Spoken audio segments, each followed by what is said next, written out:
Dear student, online classes में आपका हार्दिक स्वागत है। तो हम आज बात करेंगे एग्रोबैक्टीरियम द्वारा अन्य पादपों में जीन स्थानांतरण किस प्रकार से किया जाता है।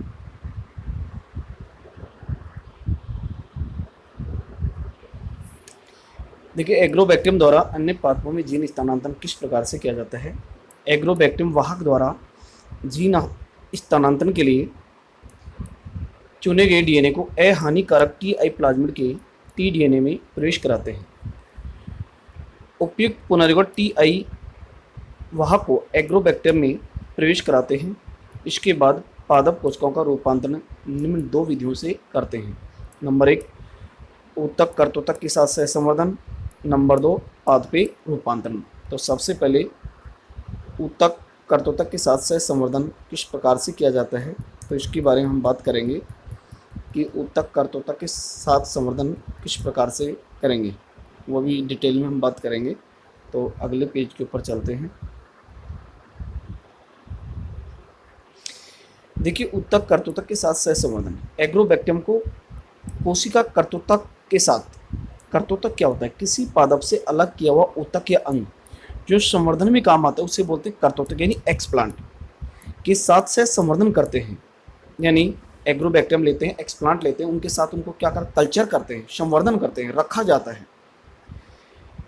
टमाटर, तंबाकू, पिटूनिया आदि की पत्तियों की डिस्कों का व्यापक से संवर्धन करते हैं, जिनके द्वारा उत्पादित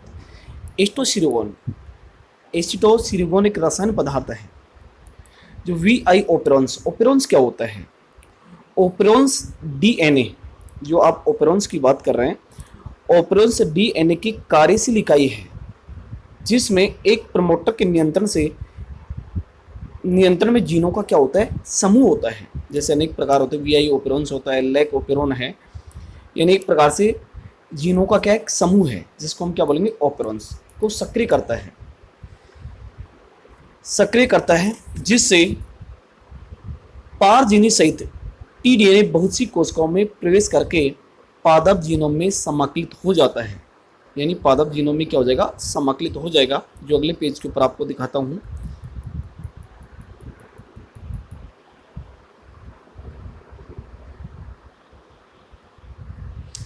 देखिए, पारजीनी सहित टीडीएनए बहुत सी कोशिकाओं में प्रवेश करके पादप जीनों में समाकलित हो जाता है। 2 दिन बाद रूपांतरित पादप कोशिकाओं को उपयुक्त पोष पदार्थ पर संवर्धित करके चयन करते हैं।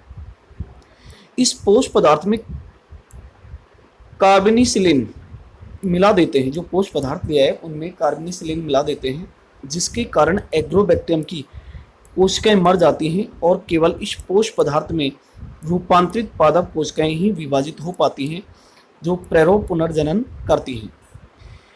इन प्रेरों को अलग करके इनमें जड़ उत्पादित करके दृढ़ीकरण के पश्चात मिट्टी में रोपकर रूपांतरित पौधे प्राप्त किए जा सकते हैं, जो अभी आपको डायग्राम के माध्यम से भी दिखाता हूं कि डायग्राम में आप क्लियर रूप से आप समझ जाएंगे।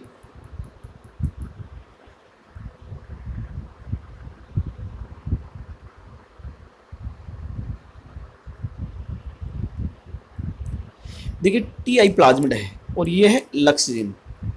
इस टीआई प्लाज्मिड से इस लक्ष्य जीन को जोड़ा गया, जोड़ने पर क्या बना, पुनर्युगज प्लाज्मिड। अब इसे एग्रोबैक्टीरियम ट्यूबिसेंस में क्या कर देते हैं, स्थानांतरित कर देते हैं, और स्थानांतरित करने के बाद में पादप की क्या लेते हैं, डिस्क लेते हैं, और एग्रोबैक्टीरियम के साथ क्या करते हैं, संवर्धन करते हैं। तो संवर्धन यानी हम ये कह सकते हैं कि पत्ती के द्वारा अमान्य एग्रोबैक्टीरियम ट्यूबिसेंस का क्या करेंगे, सहसंवर्धन करेंगे। तो सहसंवर्धन करने के बाद चयनात्मक माध्यम में क्या होगा, संवर्धन होगा, जिससे आप देख रहे हैं प्रेरण का माध्यम होगा, यानी क्या होगा, प्रेरो निर्माण की क्रिया होगी, जिससे क्या बनेगा, एक प्रकार से रूपांतरित पादप का क्या होगा, निर्माण होगा। तो ये है एक प्रकार से ऊतक कर्तोतक के साथ सहसंवर्धन किस प्रकार से किया जाता है। इससे आगे कल बात करेंगे। आज के लिए इतना ही, धन्यवाद।